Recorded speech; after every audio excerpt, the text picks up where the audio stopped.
Spartan Nation, welcome to Q the Woodshed. I'm Ken, the super cool Spartan, except for this week again. This is my brother Brian, the super calm Spartan now. The super, it is what it is Spartan right now. And we're here to talk about the debacle known as the Michigan game. And I guess we just get right to it because it really not much good to talk about in this game. I mean, for me, I guess, like I said before, I don't know what the expectation was for this team going versus Michigan. If you checked out my TikTok, the biggest thing I said was, can Michigan State compete? Can they put game pressure on Michigan? And that was all I was looking for. And to me, the score 0-49, that it didn't surprise me. I know some people were shocked. I know, Ken, I know you took a little more to heart than I did.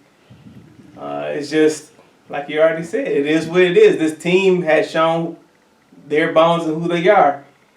And we only have really one person. Well, maybe not just one person, but the main culprit is Mel Tucker. He's responsible for all this. Even outside him not being here this year, the team is playing the same as they did when he was here.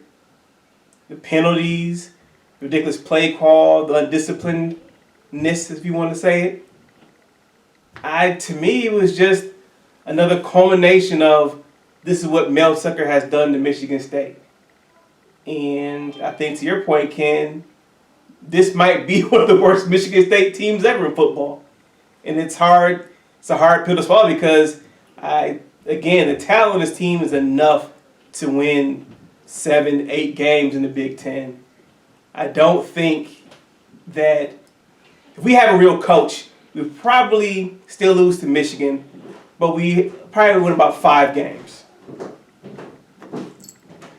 Well, yes, I confess had to take a little shot before we did this show because this is this by far is the worst team I've seen ever on the football field for Michigan State. I mean, this is worse than John L. Smith. This is worse than probably whatever they went through back in the 70s. I think MSU may have had some issues in the 70s. I don't know, but I'll say at least going back to the John L. years, this team is the worst I've seen. I mean, just like you said, from the penalties to the lack of offense to the lack of defense. I mean, the coaching is just, I don't know what kind of coaching we get. There's no coaching. There's nothing. So to me, this is by far the worst team I've seen ever on the football field. And after I read, some of the things about this game, and I had to take about 24 to 48 hours to read about the results of this game. This was the worst loss in Spartan football history. Home loss, yeah. Home loss. I mean, and we're celebrating the 100th season of Spartan Stadium. So this by far is the worst loss. And then I also read that this is the worst loss getting blown out to Michigan since I think the 2000 season or something, or early 2000s. Again, it's an L regardless of the score. Like, I know we have all these hyperbole about the worst this, the worst that. This team is not good. And if you've seen what Michigan has been doing to the rest of the Big Ten, this is part of the course. We're just another head on the chopping block to them. And we showed up and went to the guillotine and said, come on, guys, do it to us. And so that's what happened. I just don't have it in me to be, super mad about it. Because it's just, we've seen this team. I'm just ready for a new head coach and look forward to the future and hope. And I'll still support the team, support the players, but I won't miss many or any of these coaches. I'm with you on that. I'm totally with you on that. And yeah, this is just, woo. And yeah, I didn't think we were going to beat Michigan. I didn't. But I thought our team would have at least competed in some form or fashion. They just aren't good. even if you look at it, a lot of players like, okay, Hauser didn't have a bad game per se. It's just the team is what it is. They don't function as a properly coached football team. If you watched any other game over the weekend, what was it? Duke versus Florida State University. Florida State has a massive talent advantage against Duke. But Duke is well coached. And they hung in there and put a lot of game pressure on Florida State with that lack of talent. I understand that Duke has a really good quarterback. He got hurt. And that's when the game kind of took a slide.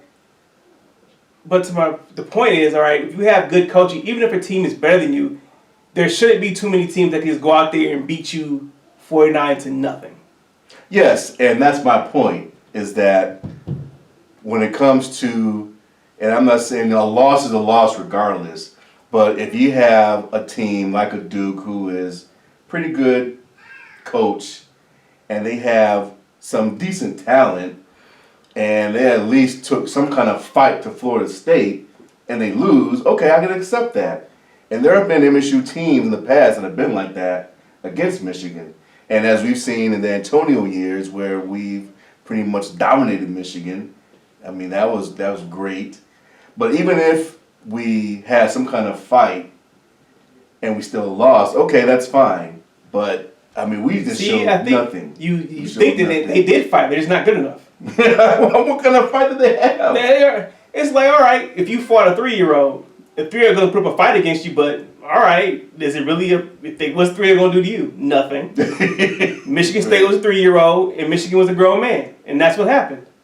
There was a fight. They tried. Michigan State played like they've been playing all year. And so there's nothing more you can really say. And it's not to dog the team. I'm not trying to dog it. It's just we've seen this game before. We're just seeing it versus the better team. We saw it versus Washington. I don't know how you could watch the Washington game and you think they fought versus Washington? Well, they looked a little better. What was the final score to Washington? They scored a garbage time. 41-7. 41-7. They scored a garbage time TD with nobody with Washington's walk-ons and backups and fourth string on the field. That game could have been 41-0. That game could have been 70-0 if they would have kept their starters in past halfway through the third quarter. Mm-hmm. Yeah. So again, you're seeing Michigan State play a top 10 team, and this is just the result. Obliterated. Yes. We might as well get into it now. Good Sparty, bad Sparty. Good Sparty. The black uniforms. End. Yes. That was it. Everything else, like I said, coaching, penalties, 100 yards. We had more yards and penalties than rushing because we only had like 57 yards rushing. Well, you can't rush when you get down 14-21. To nothing. I mean, what score at halftime? Was it 20 or 28-0 at halftime? Either 20 or 35-0. I just know that Michigan already covered the spread by halftime because the spread was 24.5. And it was covered by halftime. If I actually bet on games, I would have took the over. Easily. Yeah. You wouldn't have made any money because it's easy money. Right? Yes. No offense, no defense, just... Again, I don't even know what to say. Like you can write this same board we have every game. Yeah, pretty Except, much. okay, I guess the defense looks better against lesser offenses. And we still racking up L's. Well, the defense hasn't been a problem for a little while. This game, they couldn't get off the field on third downs. They would stop. If you want to talk about a good defense, they stopped the run. They held Michigan to like 3.5, less than 3, maybe 3.2 yards per carry. That's a win. If you count more victories, that's a win. But they gave up every big third down there was. Yeah, the tight end that was crazy. You don't have any tight ends who can cover anybody. Michigan has 2 really good tight ends who can block and they can run good routes and they have decent above average speed. And so you have our linebackers who they can't really cover in the flats. and Michigan State has no pass rush. So they can run these long drag routes in 3rd and 14 and get 27 yards to go to open spot because our linebacker can't cover that far, and the pass rush is non-existent. And anytime there's any pressure on J.J. McCarthy, he's good enough that he stepped up, rolled out, and made a play. They made it look very easy. Oh yeah, I mean it looked like Tecmo Bowl out there. Like practice. I mean, I'm surprised they broke a sweat. Whew, yeah, I mean 3rd and 14, 3rd and 19, 3rd and 17. Again, this is the same problem they've been having since Mel Tucker got there. Giving up 3rd and longs. Even in 2021, the defense gave up 3rd and longs all the time. It's very frustrating. It's just, I've never seen it before. Continually, hey, 3rd and 21, all right, there's going to be a 25-yard completion. You could bank on it. And there it was. Well, at least with the 2021 team, yeah, that defense was the worst, I think, against the pass. But that defense still functioned enough to get key stops, key turnovers. I wouldn't even say that. I just think we had a really good offense. I mean, we did, but the defense did have key stops at certain times of the game.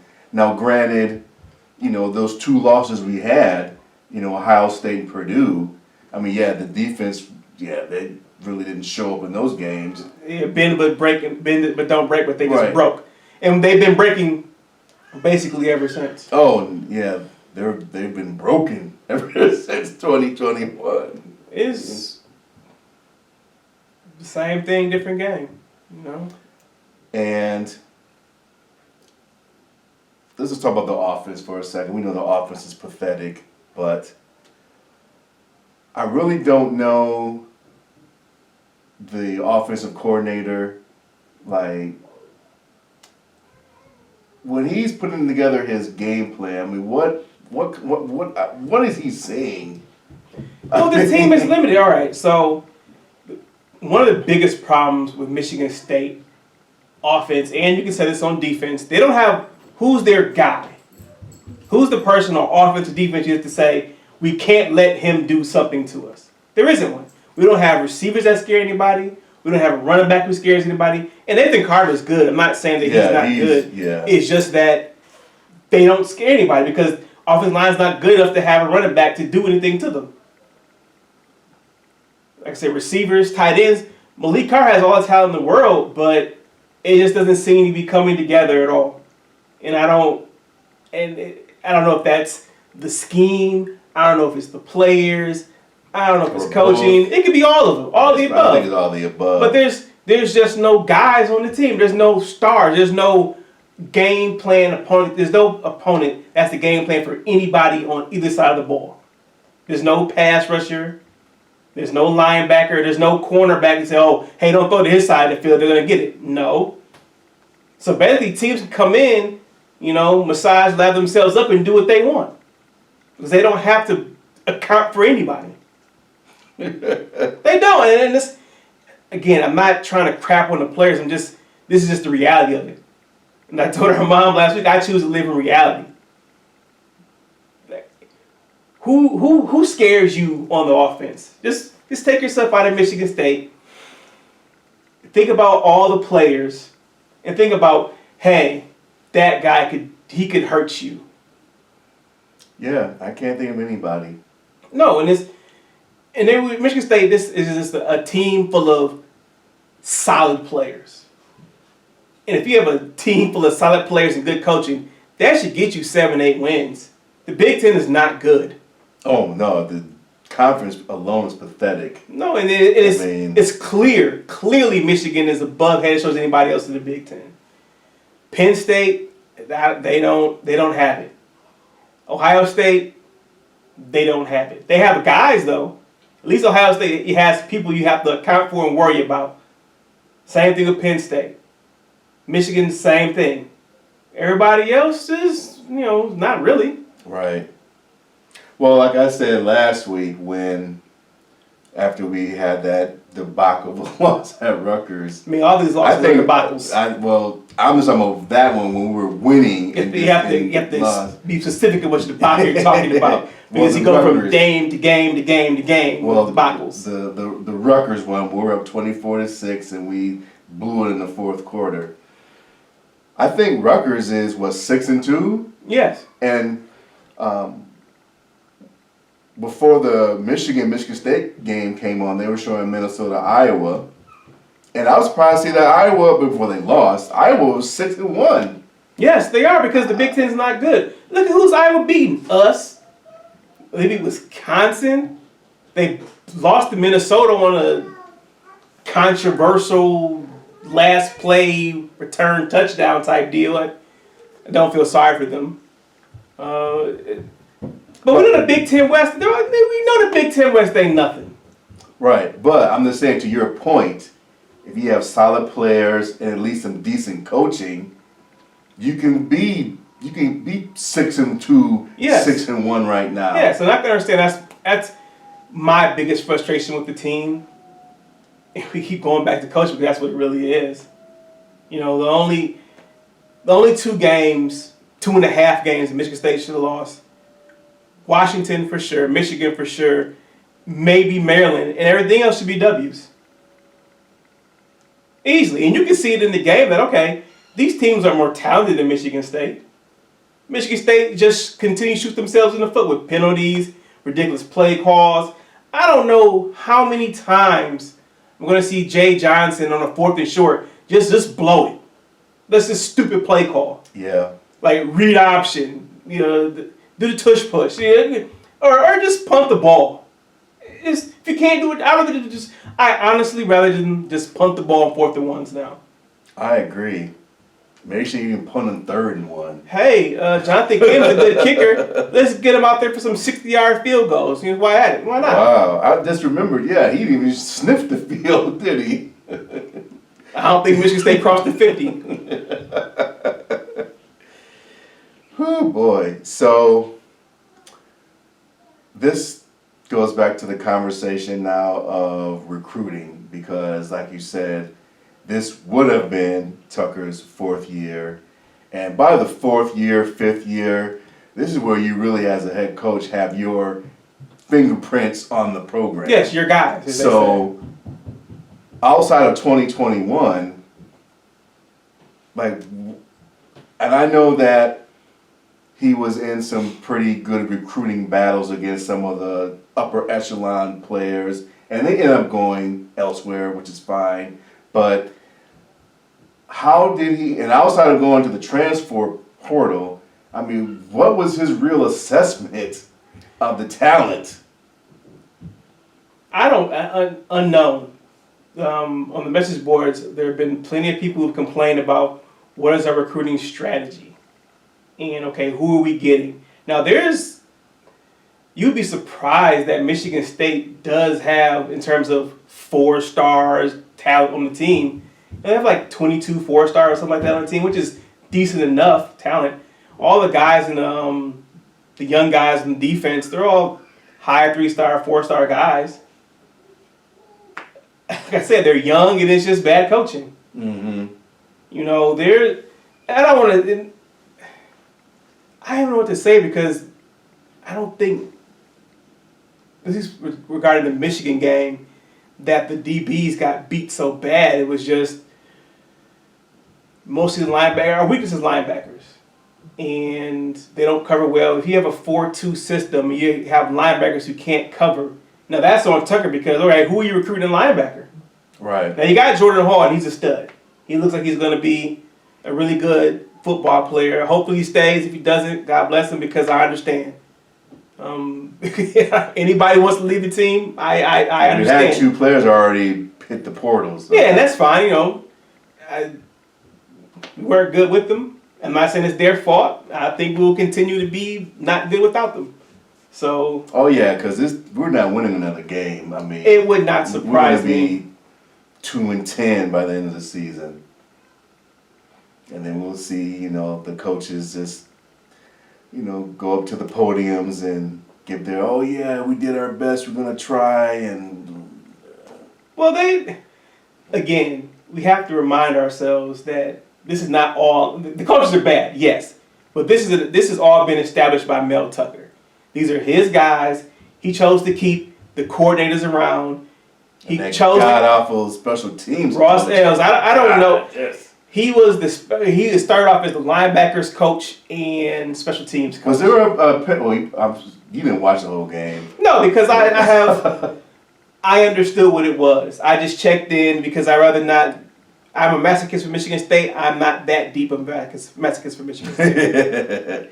Well, one thing I will think. I like to watch real football sometimes. Right.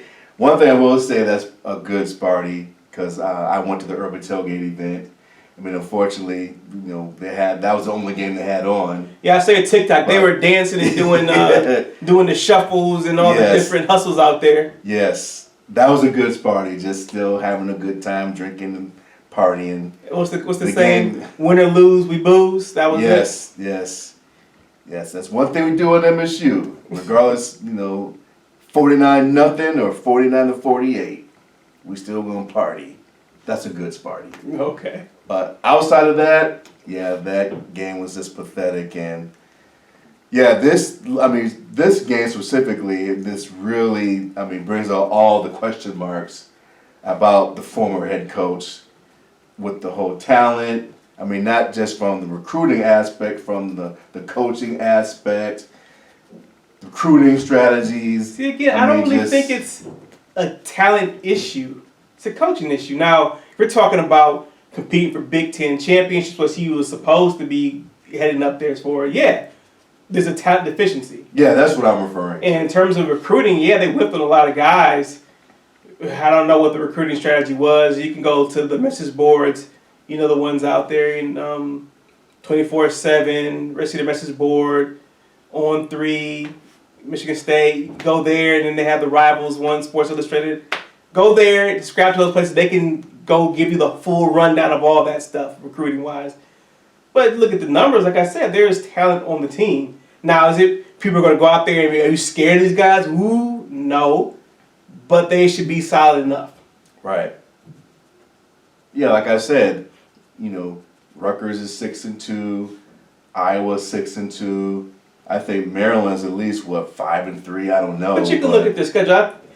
At a minimum this year, we should, in my mind, we should have been where Maryland's at. All right, you beat all these other teams. We lose to Michigan, Penn State, and Ohio State. If that would have happened this year, and Washington, lose Washington, if we lost those 4 games, this would have been a great year. People are like, okay, I understand. We're not there yet, but at least we're winning the game we're supposed to win. Exactly. But no, we're not there. We have to lower expectations to, can we get another victory this year?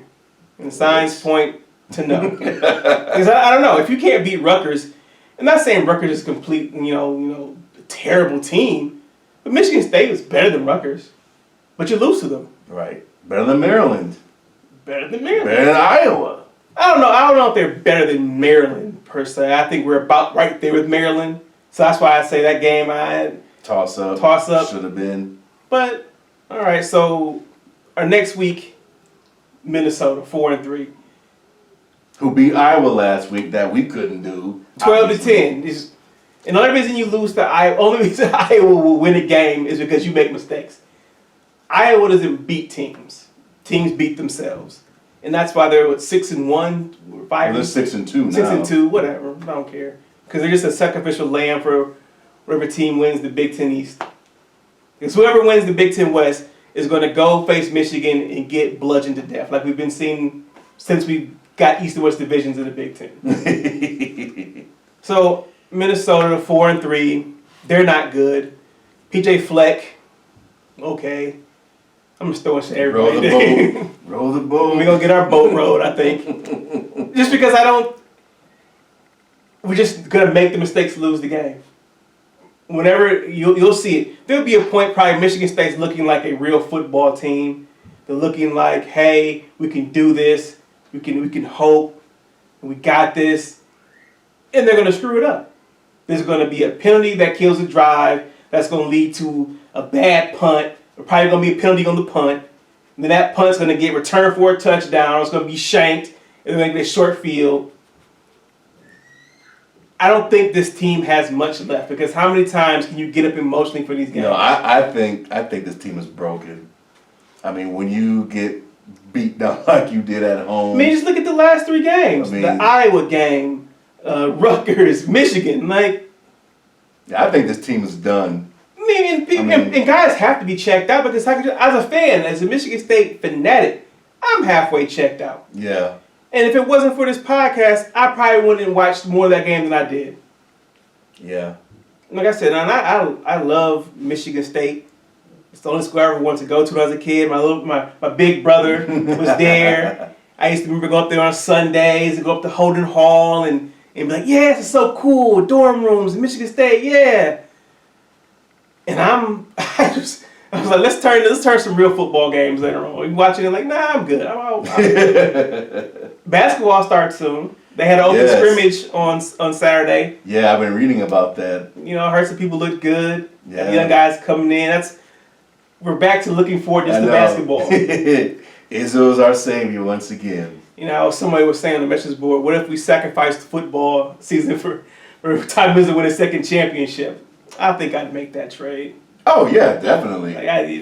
Definitely. Izzo has more standing more tier than our football team. Our football team, we had a really good thing with Mark and Antonio, and we all got a taste of how it felt to be respected in football and winning and going to the highest, going to the playoffs and saying, hey, yeah, this is what we're here.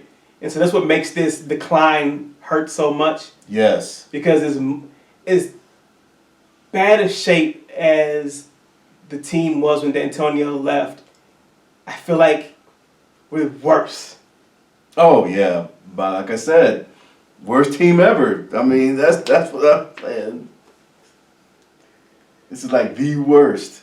And again, it's not the talent. It's not. I don't feel like it's the players. It's the coaching staff. Because if you have all these penalties, that speaks to you not being a disciplined football team. Oh yeah, and discipline comes from the coaching staff.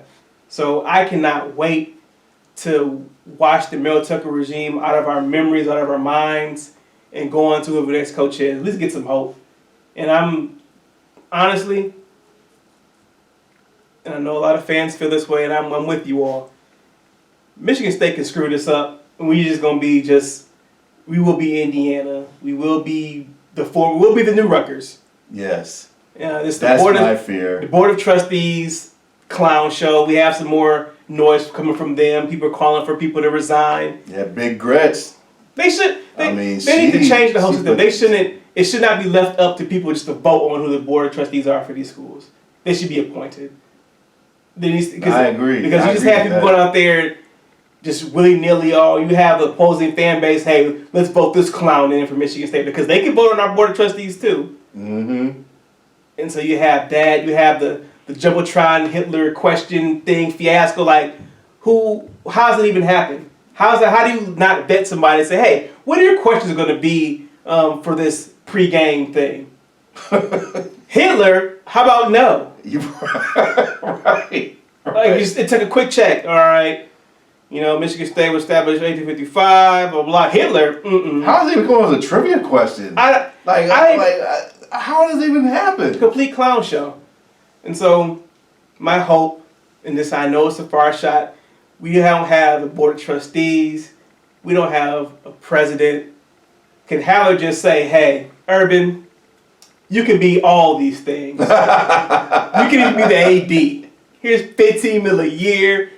That's what I've been saying. I was going to say it's kind of but no. Hey, I'm telling you, I've been telling my MSU buddies this because some of them are kind of split. Some are saying, no, he ain't coming. Some say, yeah, let's get him. I'm like, look, make him say no. You present him a Godfather offer. I'm going to make you an offer you can't refuse. Because $15 million a year, the next 5 years, you get to do whatever you want outside of anything immoral, anything illegal. Within the morality. Please don't have any murderers on the team or anything like that. We understand. But hey, 15 a year, 20 mil a year, back there, brings Chuck up to his face, and Allen, AD, Haller, you have him looking in your eye and say no. And if he says no to that, cool, I'm with it. And I think that's what everybody's asking for. I don't think a lot of Okay, a lot of Michigan State fans do want Urban Meyer, but most people are realistic about it. Just say, hey, kick the tires, go give it everything. If he says no, he says no. And I think everybody can live with that. Right. Just make the attempt. There's always reports out there. I don't know what's true and what's not. I know there's been conversations that supposedly have between the agents and whatever else. How many more weeks until we got, 5 games left? Yeah. 5 games left. And after we go to Ford Field and take that bump from Penn State, right after that, they can just say, hey guys, guess what? No more interviews. Here's the new head coach of Michigan State football, like that next hour or Saturday morning, and just, hey, this new head coach is what it is. Here we are. Let's roll. Right.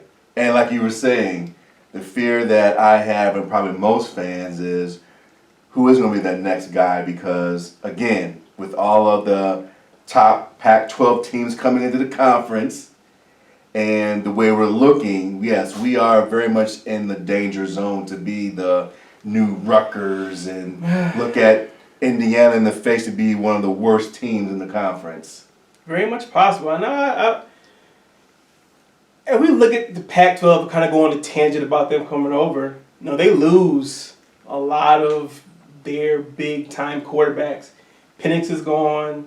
Bo Nix is going to be gone. Caleb Williams is gone. You have Dante Moore of UCLA, so that's their next quarterback coming. So I don't know if those teams would be the juggernauts we see now. But I do know that Oregon's had some of the best recruiting classes out there the last 4 or 5 years. So they have talent on the team. And we play at Oregon next year. Just call that an L. We play at Oregon next year.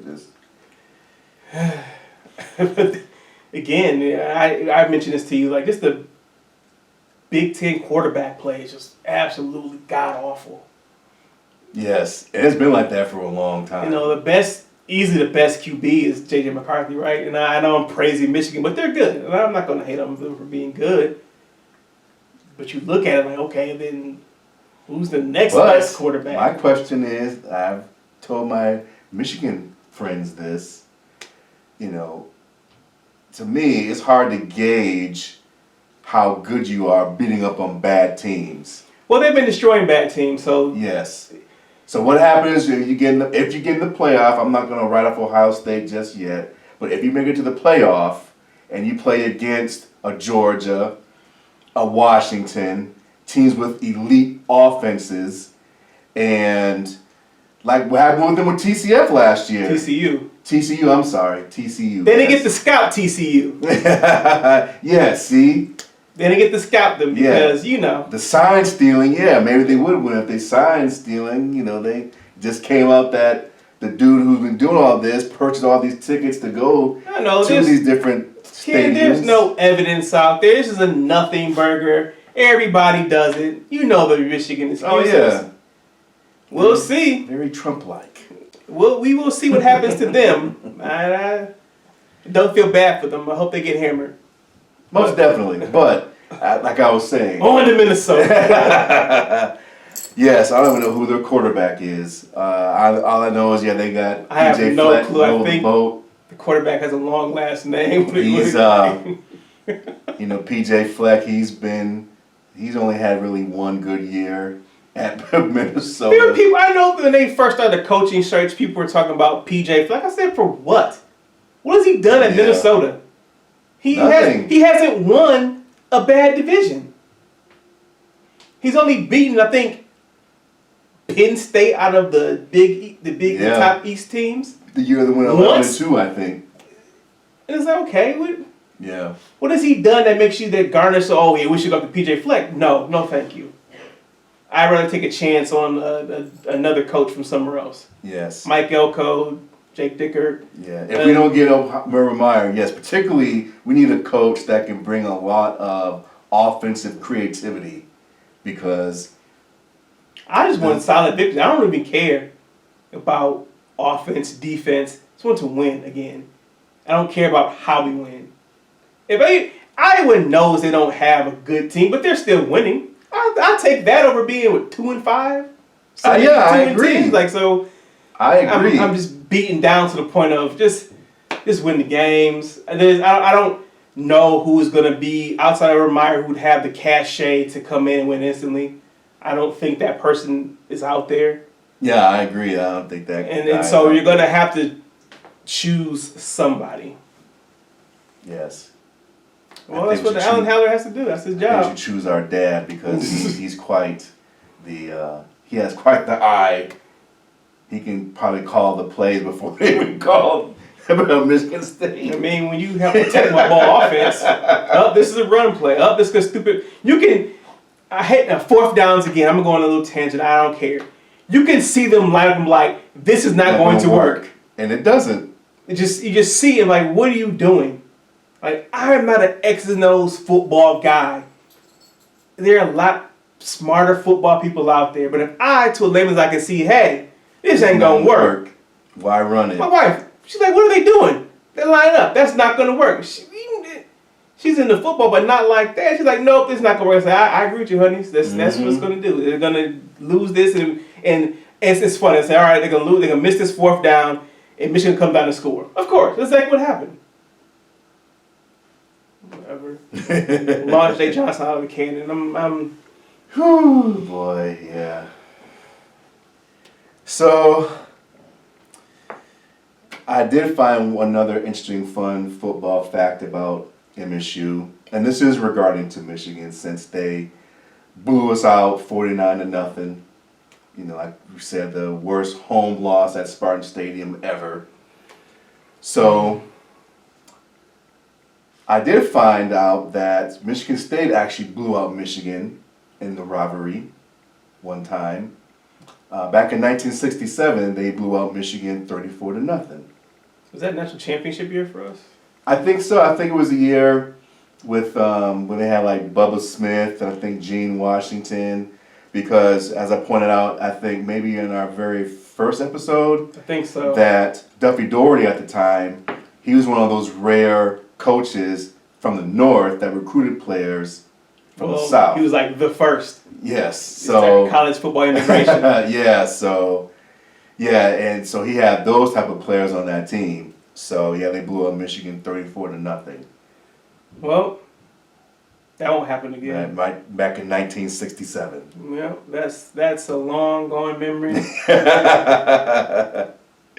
So that's the fun football fact I have in regards to the rivalry. So we at least have blown out Michigan, blanked them at least one time. But at least in the D'Antonio years, I mean, we pretty much laid the wood on them. Yeah, It wasn't a blow. I mean, it wasn't like 34-0. No, it's like 35-11. But we're so far removed from that now. We're almost 10 years away. The bad thing is. That's almost a decade away from that. You see my T-shirt here. This is from where he went to the playoff. And got blown out in the playoffs. Yes. When we got there. Yeah, I was actually at that game too. And yeah, we left by the start of the third quarter. But we made it, and that's an accomplishment. Yes. Like you said, yeah, we were about 10 plus years. Almost there, 2015, a couple more years from now, yep. So, well, anything else for the cause? Michigan State's ranked top 2 in basketball. Yeah, actually preseason ranked number 4. Number 4, I'm sorry, number 4. Number 4, so we have high hopes for Izzo. As always, go green. Yeah, go green, go white. This is Q the Woodshed. I'm Ken, the super cool Spartan, except for this week. This is Brian. He's the super calm Spartan. This is Williams Inc. Q the Woodshed. We'll see you soon. Check us out on our YouTube channel. Hit that subscribe button. Also check us out on TikTok and Instagram. And feel free to send us an email too, because we love to get questions and respond to them. We have gotten some responses on our YouTube channel. Okay. So yeah, make sure that you email us at blkspartybros@gmail.com. We'd love to hear from you. Peace. You out.